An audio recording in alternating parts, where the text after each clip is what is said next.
안녕하세요. 중국 주식 전문 채널 찐종토입니다. 오늘 주제는 삐리삐리 중국의 동영상 플랫폼 기업인 삐리삐리에 대한 현황 파악입니다. 내용 들어가기 전에 우선 삐리삐리 주가를 볼게요. 삐리삐리는 2018년 3월에 미국에 상장했고 2021년 3월에 홍콩에 2차 상장했습니다. 미국 상장 종목의 주가 흐름을 보면 2018년, 19년, 20년, 21년 좀 짧게 보면 올해 1월, 2월, 3, 4, 5, 6, 7, 8월 미국 상장 종목은 2021년 2월 춘절 전의 고점부터 8월 30일까지 52% 하락했고 올해 3월 홍콩에 상장한 종목은 상장일부터 8월 30일까지 24% 하락했는데 찐중토 과거 영상에서도 언급했듯이 2020년은 코로나라는 특수 상황으로 플랫폼 기업들이 수혜받고 부각됐던 한 해였지만 2021년 올해는 정부의 플랫폼 산업 규범화라는 정책이 명확한 만큼 직접적인 연관이 있든 없든 플랫폼 관련 기업들은 올해는 별로 기대하기 어렵습니다. 종목은 업종 속 종목이고 업종은 정책과 시황 속 업종이고 시황의 방향은 현지 투자자들이 주도합니다. 올해 삐리삐리 주가의 급락은 전반적인 상황의 영향도 크지만 동시에 개별 상황도 있는데요. 지난 8월 19일 삐리삐리가 2분기 실적을 공시했는데 재무제표를 간단히 보고 갈게요. 막대 그래프로 보면 좀 더 직관적일 것 같습니다. 좌측 그래프는 삐리삐리 분기별 매출액 및 전년 동기 대비 증가율, 전 분기 대비 증가율인데 매출액은 꾸준히 늘어나고 있고 주황색 전년 동기 대비 증가율도 대체로 높은 수준을 유지하고 있고 요 민트색 전 분기 대비 증가율도 대체로 하지만 우측 그래프 삐리삐리 분기별 지배주주 순이익 및 전년 동기 대비 증가율, 전 분기 대비 증가율의 흐름을 보면 2018년부터 지금까지 계속 적자를 유지해왔지만 문제는 적자 폭이 계속 커졌다는 점입니다. 당연히 전년 동기 대비 증가율은 마이너스를 계속 유지해왔고요. 이어서 이 좌측 그래프 중 파란색은 총이익률, 주황색은 순이익률입니다. 8월 19일 2분기 실적 공시 이후 중국 현지 증권사들이 잇따라 리포트를 발간했고 또 현지에서 다양한 각도로 분석한 기사나 칼럼들이 많이 쏟아져 나왔는데 시간 관계로 일일이 다 공유할 수는 없고 그중 한 편을 선택해서 공유할 테니까 삐리삐리라는 기업과 그 동영상 산업에 대해 보다 냉정한 시각을 가지는 데 도움이 됐으면 좋겠습니다. 참고로 삐리삐리라는 기업을 볼 때는 과거부터 지금까지 매출 구성의 변화를 알고 가야 하는데요. 이 그래프가 바로 삐리삐리의 매출 구성 추이인데 하늘색이 모바일 게임, 노란색 라이브 방송 및 유료 회원, 빨간색이 광고, 회색이 전자상거래 및 기타입니다. 보시면 2019년 당시에는 매출 중 모바일 게임의 비중이 절대적으로 높았고 그 다음이 라이브 방송과 유료 회원, 그 다음이 광고와 전자상 거래였는데 2021년 2분기에 와서 매출 구성이 큰 변화가 나타났죠. 모바일 게임의 매출 비중은 27%로 축소됐고 대신 노란색 라이브 방송과 유료 회원, 빨간색 광고의 매출 비중이 눈에 띄게 확실히 커졌습니다. 즉 모바일 게임은 돈이 점점 안 되고 라이브 방송, 유료 회원, 광고 이런 사업이 실제로 돈이 된다는 거죠. 네, 지금부터 8월 21일 칼럼 내용에 들어갈게요. 제목은 B站破圈最难的一关是赚钱. B站은 삐리삐리 별칭인데 중국 현지에서는 삐리삐리보다 B站이라는 명칭을 더 자주 사용해요. B는 알파벳 B고站은 스테이션, 역이라는 뜻입니다.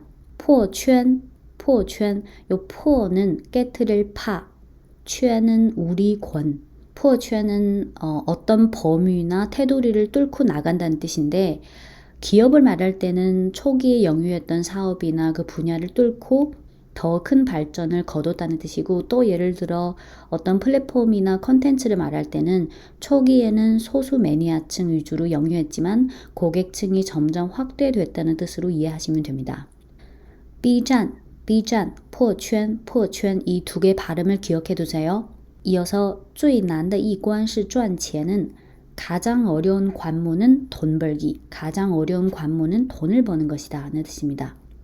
칼럼은 총 4개 부분으로 구성됐는데요. 서도에 이어서 1번, 2번, 3번 총 4개 부분으로 구성됐습니다.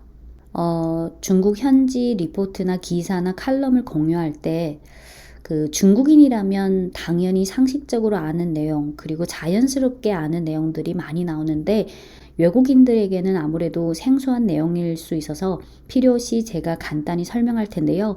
이런 경우 항상 참고로 참고로라는 표현으로 시작할게요. 물론 제가 설명한다 하더라도 여러분들이 중국인이 아닌 이상 그걸 100% 실감하기에는 어려울 거예요. 아까 말씀드린 B站, 비리비리의 별칭인 B站, 포圈, 포圈 요 2개 발음을 기억하세요. 이따가 계속 나올 거예요. 칼럼 화면을 계속 띄워 놓을 테니까 지금부터 화면은 안 보셔도 됩니다. 시작할게요. B站포圈 가장 어려운 관문은 돈 벌기. B站은 포圈한 이래 이미 점점 전 국민형 동영상 플랫폼처럼 되어가고 있다. 2021년 7월 홈페이지가 잠깐 다운됐던 그 작은 사건 때문에 B站이 순간 실시간 검색어 1위에 올라간 적이 있었는데 당시 네티즌들은 홈페이지 다운 사고 자체 때문에 놀란 동시에 원래는 소수 매니아층 문화로 유명한 B站이 인터넷 전체에서 이렇게 강렬한 반응을 유발했다는 점에 대해서도 놀라워했다. 이는 B站이 포圈할 때 원했던 결과였고 포圈 가속화를 경험한 B站은 전체적인 경영 케이크가 점점 커지고 있었다.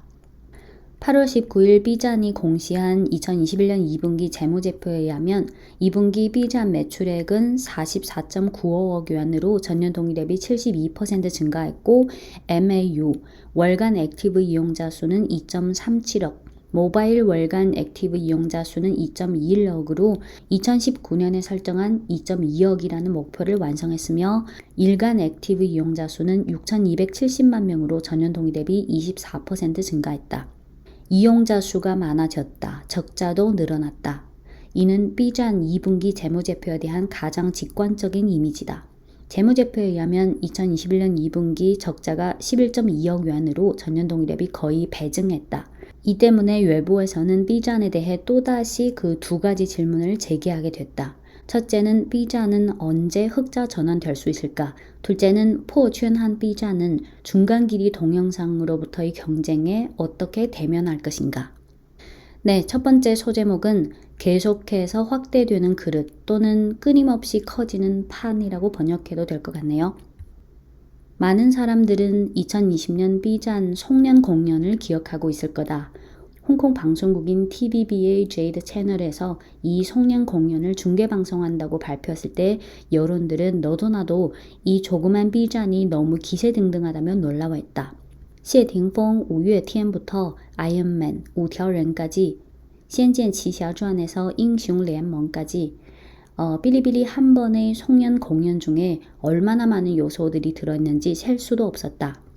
80년대생부터 2000년생까지 모든 세대의 어린 시절 추억들이 거의 다 포함되어 있었다. 참고로 시에딩펑은 홍콩의 유명한 가수 겸 배우고 5月天은 대만의 남성 밴드인데 저와 같은 80년대생이라면 어렸을 때 당연히 잘 아는 연예인입니다. 아이언맨은 그 아이언맨, 5条人은 광동성의 남자 밴드고 또 仙剑奇侠传과英雄联盟은 텐센트 유명한 게임이라 웬만한 사람들은 다 상식적으로 알고 있어요. 저도 B站이 주최한 그 2020년 송년 공연 방송을 봤는데 확실히 80년대생부터 2000년생들의 그 어린 시절들의 추억이 다 커버된 것 같아요.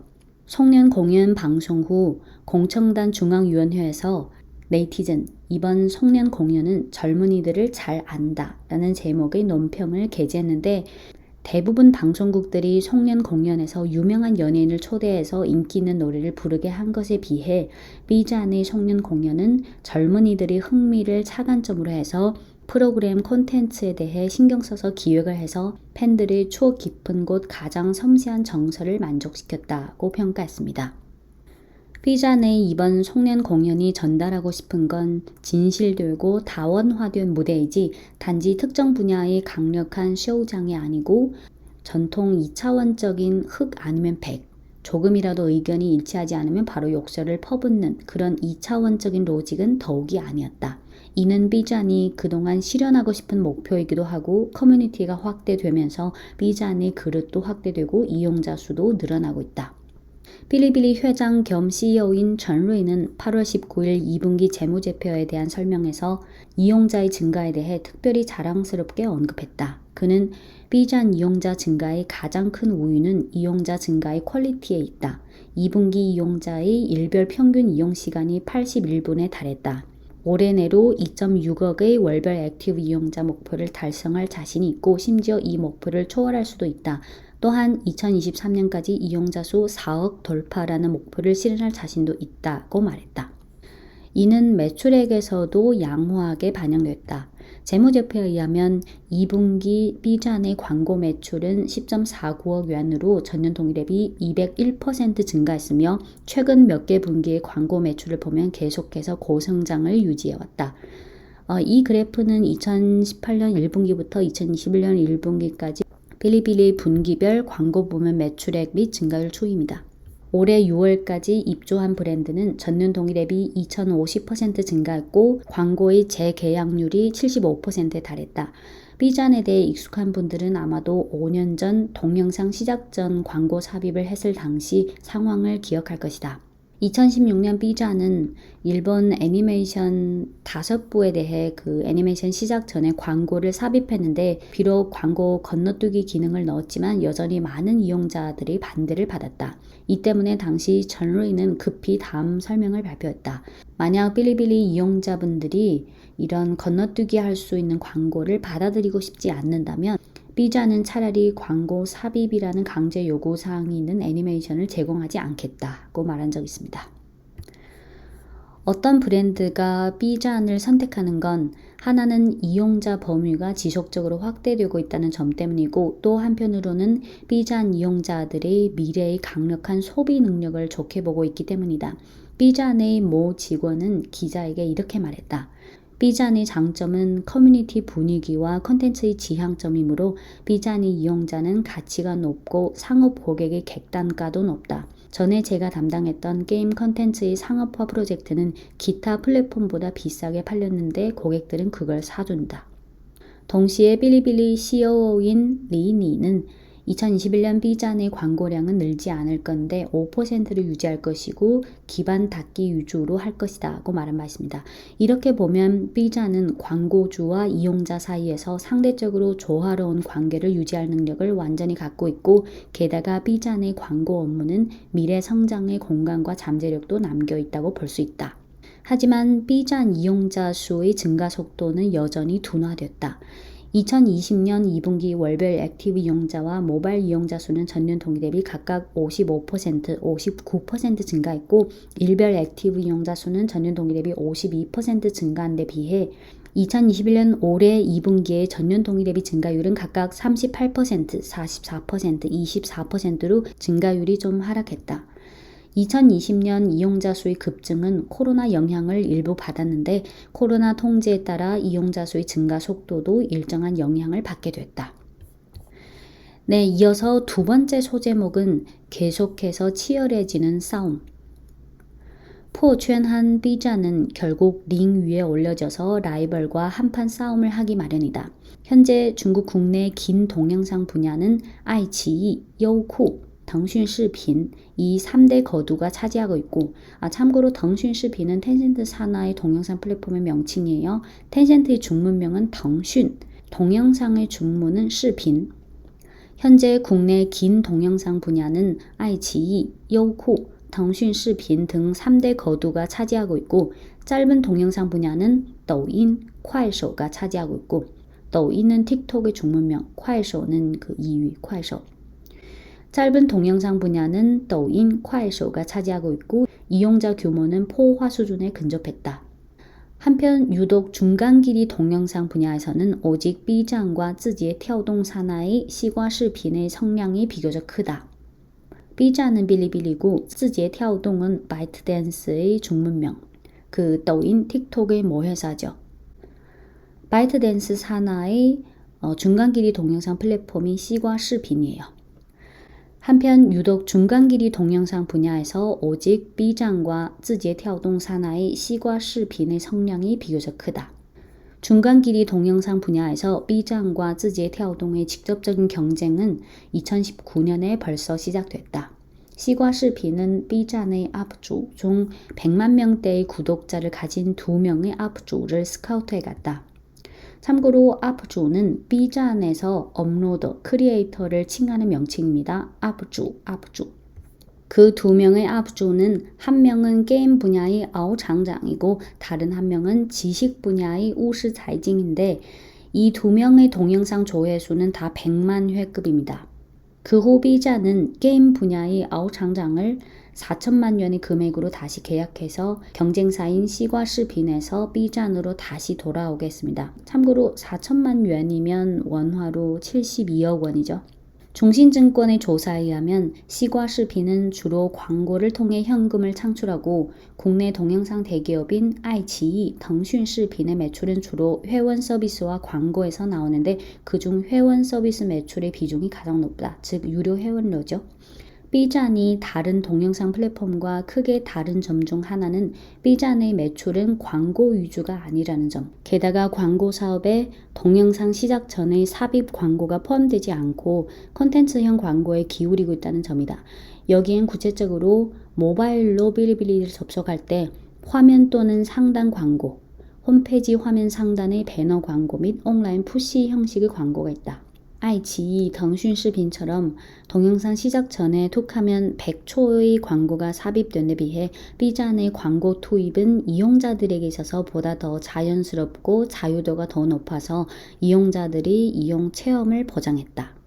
기타 동영상 플랫폼과 비교했을 때 B站이 앞선 점은 성숙한 커뮤니티가 있다는 점이다. B站의 커뮤니티는 취미를 기반으로 자연스럽게 형성된 많은 작은 커뮤니티로 구성되어 있어서 이용자들은 본인의 취미, 취향에 따라 서로 커뮤니케이션을 할 수 있다. 이것이 바로 다른 동영상 플랫폼은 동영상이 끝나면 실시간 댓글 자막도 벌어지게 되지만 B站은 실시간 댓글 자막 외에 이용자들이 토론하고 교류할 수 있는 이유를 설명할 수 있다. 작년 11월 실적 컨퍼런스 콜에서 CEO인 전루이는 저는 이용자들이 본질적으로 소비하는 것은 자기가 좋아하는 동영상, 콘텐츠가 좋은 영상이지 영상의 길이가 아니라고 본다 라고 말한 적이 있는데 이는 즉 B站미래의 동영상 콘텐츠 제공은 이용자들의 니즈와 취향을 위주로 하는 거지 B站을 중간 길이 동영상 분야에만 한정하지는 않겠다는 의지를 피력했다고 볼 수 있습니다. 하지만 B站의 문제는 이용자의 고성장 뒷면에 자체 조직과 관리 능력이 한 번 또 한 번의 도전을 받게 됐다는 점이다. 앞서 취재를 받은 그 직원은 B站의 단점은 제품과 기술 능력의 부족, 연구개발 능력이 약하고 아웃풋이 느리다는 점이다. 고객 체험 면에서 추천 알고리즘에서 본인이 좋아하는 콘텐츠를 얻기 어렵다고 하는 고객들도 있다고 말했다.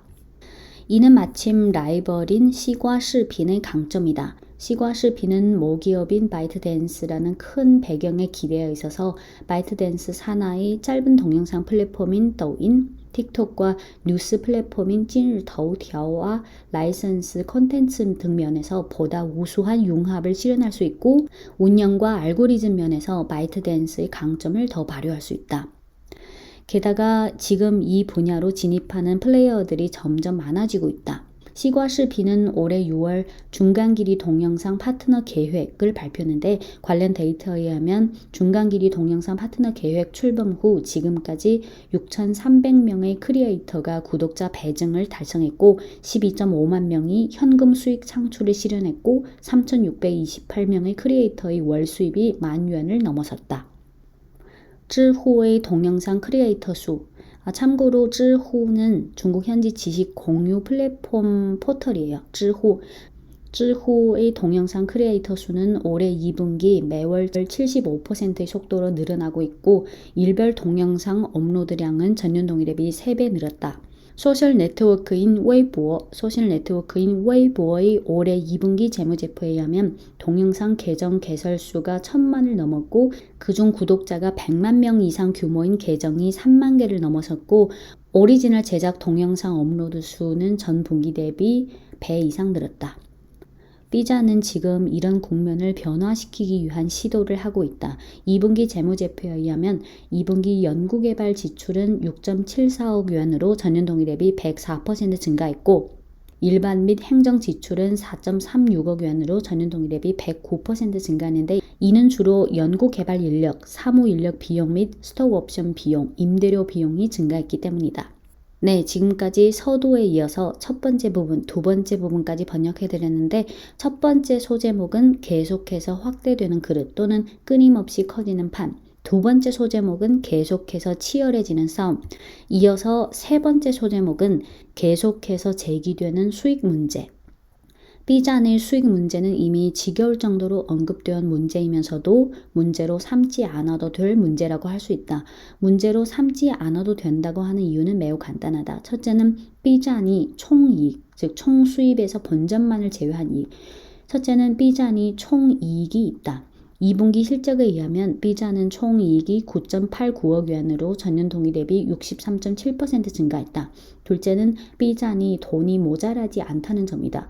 올 3월 홍콩에 2차 상장하는 것만으로도 모집 금액이 165억 위안에 달해서 돈을 태워서 고객을 사는 계획은 아직 좀 더 계속할 수 있다. 게다가 B잔 한 기업만이 이런 방식을 취하는 것이 아니다. 아이치이, 요쿠,腾讯视频등 3대 거두도 거금으로 각종 예능, 드라마의 독점 라이선스를 쟁탈하고 있는데 이는 동 3개 플랫폼의 비용이 수년간 고공행진하게 만들었고 적자도 갈수록 커지게 했다. 한편 B잔의 수익성 문제도 그동안 계속 의문이 제기되어 문제였다. 특히 올해 2분기 이용자 수의 증가 속도가 둔화됐으나 마케팅 비용은 전년 동기 대비 107% 늘었다.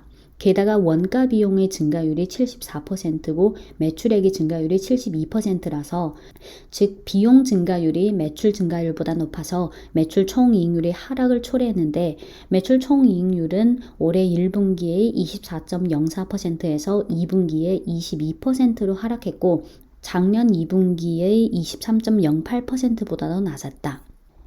이에 대해 B잔 CFO인 반 씨는 매출 총이익률의 하락은 주로 당사가 세일즈 패키지를 변화시켜서 새로운 업주, 즉 새로운 크리에이터들을 대상으로 퍼포먼스 기반의 장려 조치를 출범했기 때문이다. 저희 사업의 중점은 끊임없이 이용자 수를 늘리는 것이지 수지의 균형을 우선 실현한 것이 아니다고 해석했다. 재무제표에 의하면 2분기 영업비는 35억 위안이며 그중 콘텐츠 생산자에게 지불한 비용이 17.5억 위안에 근접해 전체 영업비의 절반을 차지했고 전년 동기 대비 70% 증가했다.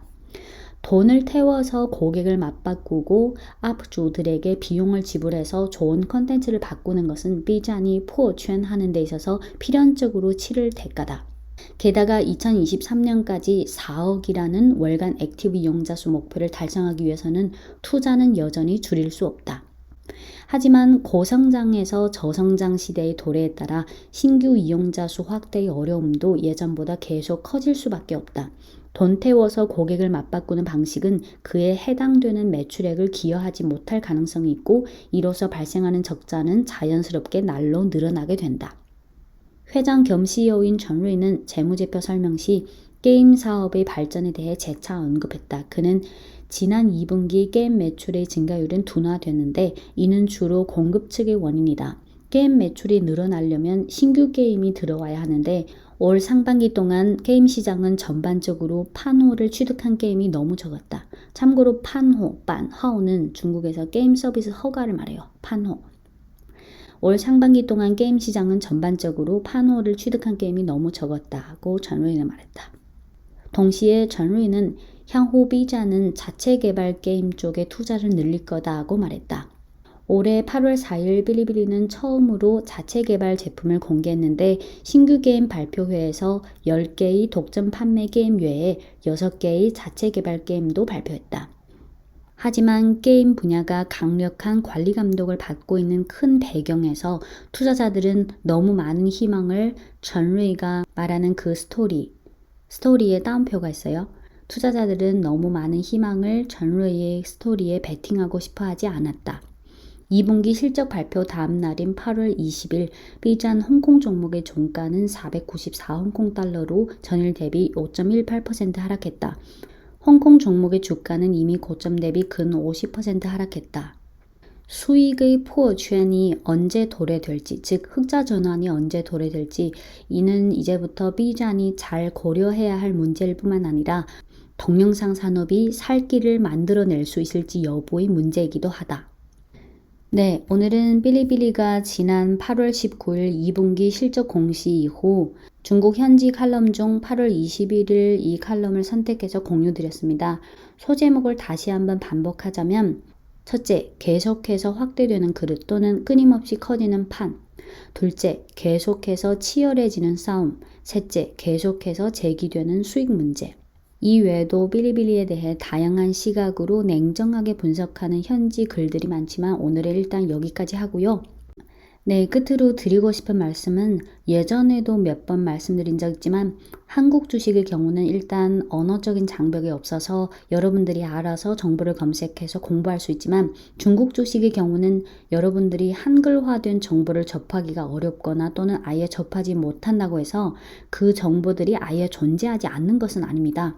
중국 주식도 당연히 매일 수많은 현지 정보, 중국어로 된 현지 정보들이 많이 쏟아져 나오고 있지만 외국인 개인 투자자들에게 있어서 언어적 장벽, 정보 비대칭 등 문제 때문에 본인 투자에 실질적인 도움이 되는 그 가치 있는 정보들을 적시적이고 자세하게 접하기 어렵다는 것이 현실적인 문제입니다. 특히 좋다고 얘기하는 내용은 많이 접할 수 있겠지만 냉정하고 비판적인 현지 시각에서 보는 그런 관점은 한국 쪽 증권사나 기사를 통해 접하기 어려울 거예요. 이 부분은 아마 여러분들도 지금까지 중국 주식 투자를 해오시면서 많이 실감했던 부분이라고 생각되는데 예를 들어 이 정보를 내가 왜 몰랐을까? 진작에 알았다면 현지에서는 이렇게 돌아가고 있는데 왜 나는 한국에서 이 정보를 몰랐을까? 이런 상황이 많으실 거예요.